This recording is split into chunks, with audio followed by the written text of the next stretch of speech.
The ACT's new emergency services headquarters at Fairbairn has been mired in controversy since its inception. There have been delays, cost blowouts and concerns about poor planning.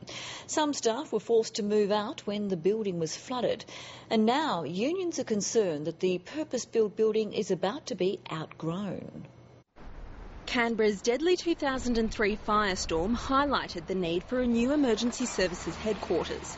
But when the government announced in 2005 it would move operations to Fairbairn, the headaches began. The transition to Fairbairn from Curtin has been fraught with issues from when the process began. After long delays and a damning Auditor-General's report, the purpose-built building finally opened late last year, but it's still not fully operational. A December flash flood forced O staff back to the old Curtin headquarters, and they're yet to return. Issues not just to do with the floods, but to do with things that weren't done before our guys moved in there.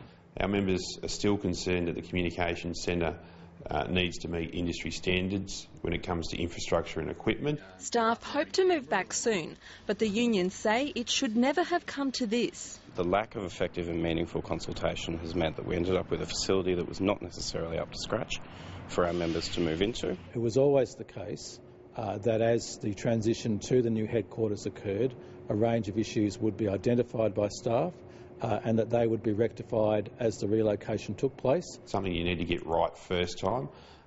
There are no second chances when it comes to calling AAA. The unions say the ESA is working to rectify outstanding issues, but as one set of problems is resolved, a much bigger one emerges. Members are concerned that as the ambulance service grows, there won't be sufficient space at Fairbairn to meet that ever-increasing demand for resources. Those claims are not correct, and for the foreseeable future, the ESA headquarters can accommodate growth. The problem is this government doesn't plan properly. They don't look to the future and they don't make good decisions because they don't have good processes in place. As Canberra grows, so too does the need for more frontline services.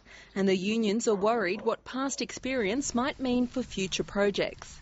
If we're not consulted with properly, then we're going to end up in the same situation we are now. And the government can't afford a repeat of history. Anna Morriso, ABC News, Canberra.